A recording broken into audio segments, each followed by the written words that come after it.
Assalomu alaykum, hurmatli mehmonlar. Xush kelibsizlar shogirdimiz Ulug'bekning to'yiga. O'shani bilan qo'sha qarsan. Avvalo Doniyorjon shunchalik bolalarni hurmat qilib, bizni hurmat qilib, tug'ilgan joyingiz Marg'ilonni hurmat qilib kelganingiz uchun juda ham katta rahmat. Vaqt topib, hozir shunaqangi payt siz endi mana naychilarning ichida ancha namunali bo'lib qolgan shogirdlarimizdansiz. Maza qildik, otash nafas bo'ling, omadingiz bersin. Kelgan mehmonlarga ham rahmat, xush kelibsizlar deymiz. Sog' bo'linglar. Ulug'bek, qo'shaningiz bilan qo'sha qaring, sog' bo'ling. Ulug'bekni gapiradigan bo'lsak, o'zi har bitta naychilarimizni o'zini nima deydi? O'zini tarixi bor.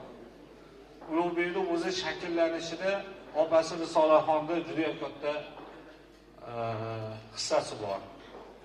Undan keyin mana Azimjonning qo'liga borib, Azimjon degan ukamiz bor.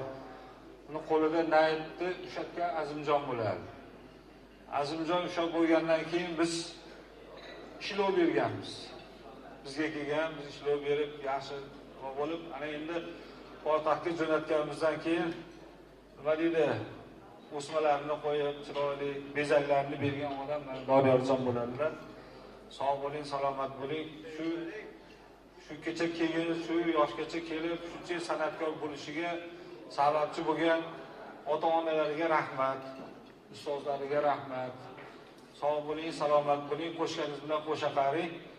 Endi nima deymiz endi? Bizni yoshimizdan nima ham qilishi mumkin. Yana bitta Doniyorjondan bir sho'x umra bo'lsa, hozir mana shu yillarda mana shu nimalarda kuchim borligini deb o'ynab beraman.